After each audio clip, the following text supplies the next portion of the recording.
times have you started over? Monday, new week, new me.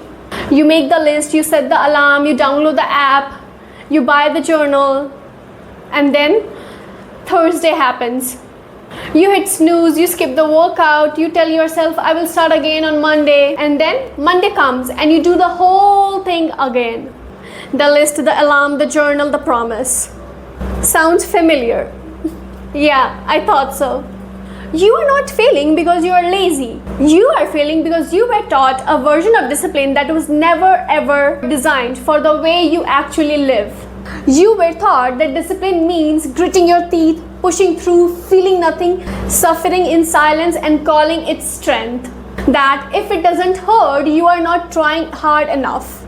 That rest means weakness, slowness means failure. That wanting a break means you don't want it badly enough.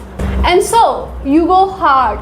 You go so hard for 2 weeks or maybe 3, and then your body and your mind and your soul collectively say absolutely not, and everything collapses, and then you feel like a failure. That shame becomes the thing that stops you from trying anything again.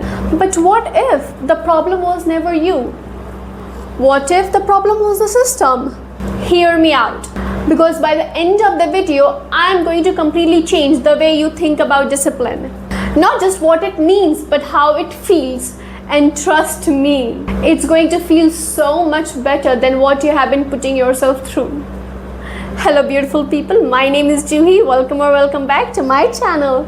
I want to tell you a story about a girl sitting on her bedroom floor at 11:47 p.m. on a Tuesday. She is not crying, she is past crying. She is in that numb, hollow space that comes after crying. She has a phone in her hand and she is reading for the 100th time a thread on Reddit titled "Why Can't I Be Disciplined?" She has a vision board on her wall, she has a notes app full of plans, she has a habit tracker. She has watched enough that girl content to fill an entire Netflix season. She knows exactly who she wants to be. She just cannot seem to become her.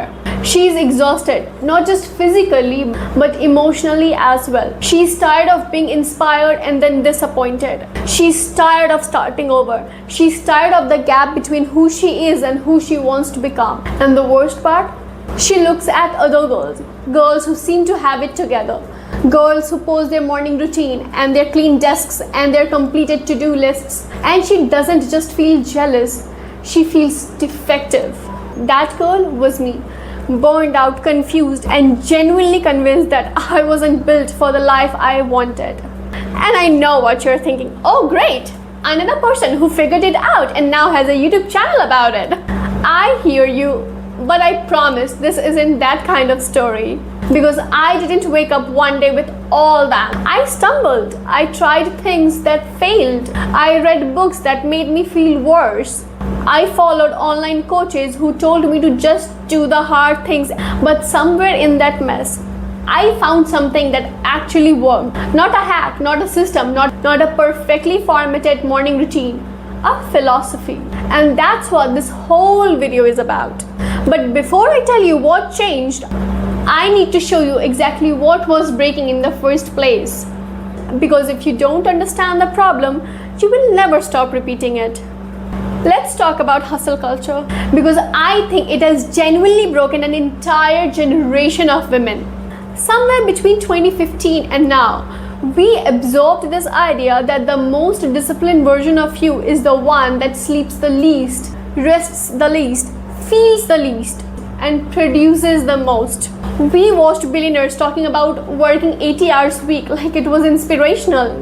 We watched fitness influencers waking up before dawn and run in the rain like it was heroic. And we thought that's what being serious looks like. And we tried to do that. We, as women, who maybe have school and jobs and families and feelings and social life and I don't know, a nervous system, tried to become that. And when it didn't work, when we crashed, when we burned, when we spent Sunday in bed watching comfort shows and feeling guilty about it, we blamed ourselves. But here's the truth. Burnout is not a personal failure. It is a predictable biological response to unsustainable input. When you push too hard for too long, your cortisol spikes, your dopamine crashes, your motivation disappears, not because you're lazy, but because your brain is literally conserving energy for your survival. You are not broken, you are human. And here's the sneaky, insidious thing about the way most of us practice discipline. It creates a cycle that guarantees burnout. Here's how the cycle works. Step 1, you get inspired, you feel the fire, you make the list.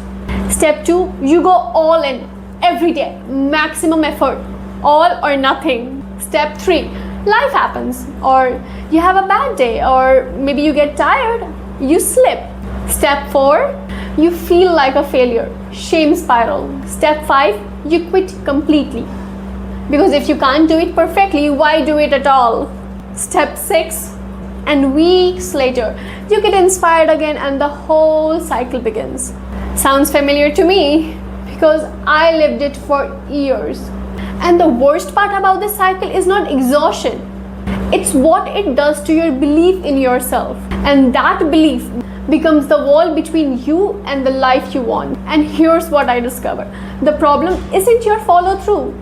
The problem is what you have been trying to follow through on. Now let's talk about identity trap. Most goal setting advice tells you to start with what you want to do. Run every day, study for 2 hours, wake up at 6, post consistently. And the problem with that approach is that it keeps discipline external. It's always about tasks, and tasks are exhausting because they require willpower, and willpower is a finite resource. But what if instead of asking what do I want to do, you start asking who do I want to be? When your discipline is rooted in your identity, everything shifts. Because you stop doing things and start being something. A person who moves her body because she loves it, not punishes it. A student who reads because she is genuinely curious, not because she is afraid of failing. The action follows the identity, not the other way around. But we will come back to how to actually build that identity, because first I want to talk about something that is the silent killer of every woman's consistency. That's perfectionism. Perfectionism is not high standards. Let me be very clear with that. High standards are beautiful. High standards are I care about what I produce and I want it to reflect my effort. Perfectionism is something else entirely. Perfectionism is if I can't do this perfectly, I shouldn't do it at all. Perfectionism is the voice that says if you miss the Monday, ruin the whole week. Perfectionism is fear dressed up as standards. And it is absolutely devastating to consistency. Because consistency, real consistency, is not about being perfect every single day.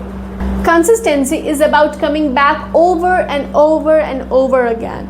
The most consistent people are not the one who never misses a day. They are the one who miss a day and come back to next. Who have a bad week and don't let it become a bad month. That is the discipline that actually builds a life. So now you know what's been going wrong. Now let's talk about what happens when you get it right. Let me paint you a picture. Imagine waking up in the morning and not dreading the day. Not because the day is easy, but because you know who you are in this day. Imagine having goals that excite you instead of exhaust you. Imagine your habits feeling like things you want to do instead of things you force yourself to do. Imagine finishing a week and feeling proud, not because you were perfect, but because you were present. Imagine discipline being source of your identity and pride. Something that says, I know who I am and I honor her. Not a whip you beat yourself with. This is not fantasy. This is what happens when you stop treating discipline like a punishment and start treating it as devotion. And alignment comes from one place, knowing your why. Not a superficial why, but a deep, tender, honest why. Maybe it's I want to feel strong in my body because I spent years hating it. Maybe it's I want to be someone my younger self would look up to. That's it. That's the fuel. Not fear, not shame, not comparison. That's the after, and it is absolutely available to you. How do you actually get there? How do you build a discipline that feels like this? I am about to give you the actual tools, real, tangible things you can start doing today. And it's nothing like you have tried before. So let me walk you through the 5 pillars. Pillar number 1, shrink your target. Here's the number one reason ambitious women burn out. They try to change everything at once, and then we wonder why we can't sustain it. Babe, that's not ambition. That's chaos with a vision board. Your brain cannot handle radical change in multiple areas simultaneously. It's not a moral failing, it's neuroscience. When you try to build too many habits at once, your prefrontal cortex, the part responsible for decision making and self-control, gets overwhelmed. And when it's overwhelmed, it defaults to your oldest pattern. So here's what to do instead. One thing, one habit for 30 days. Just one.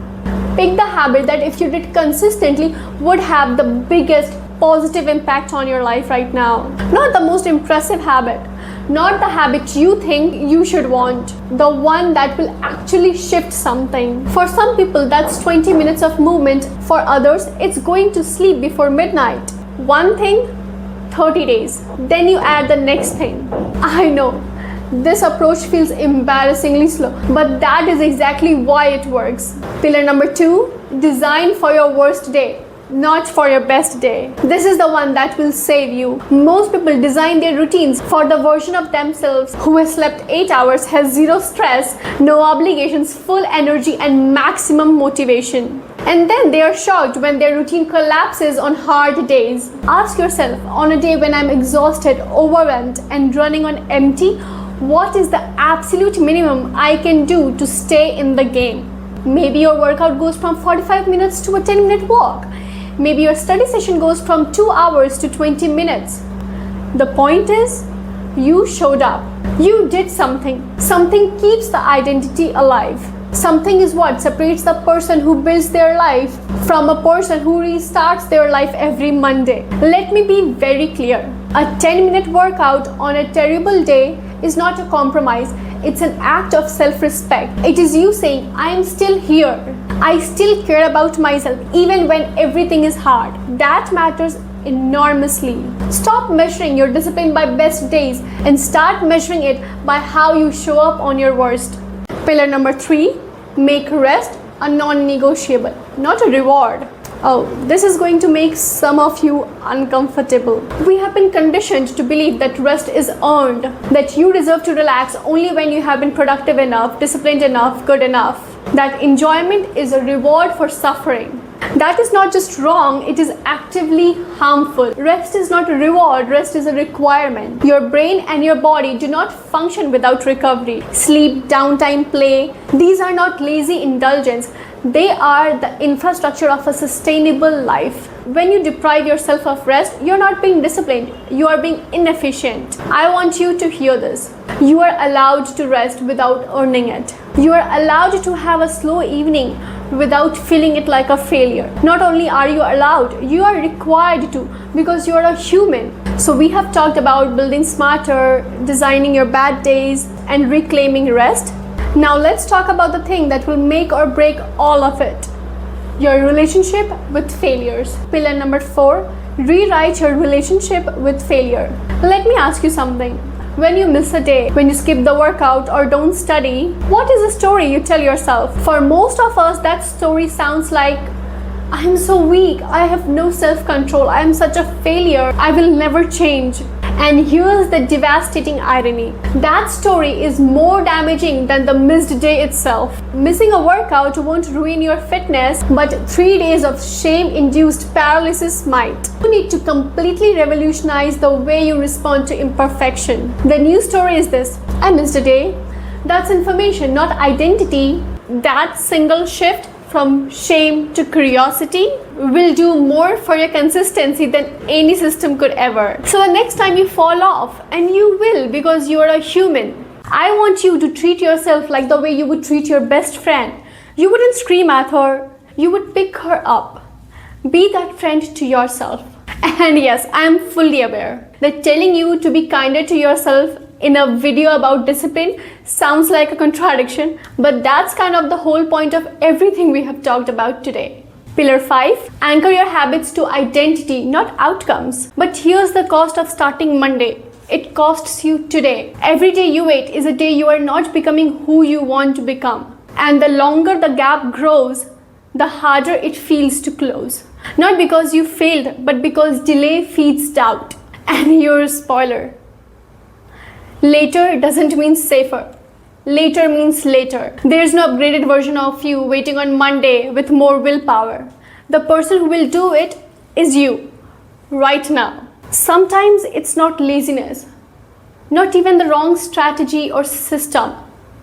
Sometimes it's the belief. Sometimes you don't fully believe that you deserve the life you want. I have seen this, even in myself, that quiet belief that growth, success, joy belong to other women. So you self-sabotage, not intentionally, but subtly. You start, then pull up. You build momentum, then break it. If this is you, hear this. You are worthy of the life you want. Not later, not after upgrading yourself, right now. At its core, discipline is self-love. It's saying, I believe of who I am becoming, so I show up today. When discipline comes from love, it doesn't feel like cage, it feels like wings. Maybe you came here feeling frustrated, like nothing sticks, like consistency isn't for you. I hope that shifted, even a little. Discipline without burnout isn't about doing more, it's about alignment, choosing sustainability over intensity, compassion over criticism, identity over outcomes. This is the last pillar, and this is the one that ties everything together. We talked earlier about identity-based habits. Now I want to give you a practical framework for building them. Every time you complete a habit, you are casting a vote for who you are. That's it. It's that simple. One workout isn't going to change your body, but it casts a vote for the identity. I am someone who moves her body. One page of reading isn't going to make you intellectual, but it casts a vote.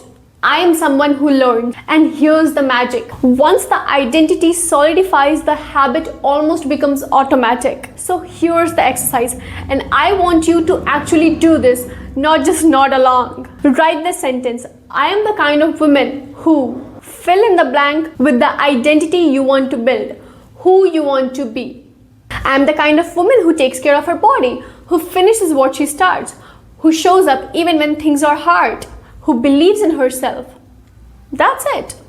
Now let's talk about Monday. Monday has become the graveyard of intentions. I will start on Monday, next week, next month. I get it. A fresh start feels good. You have got this. Not because it's easy, but because you haven't given up on yourself. Thank you so much for spending your time with me, and until next time, bye.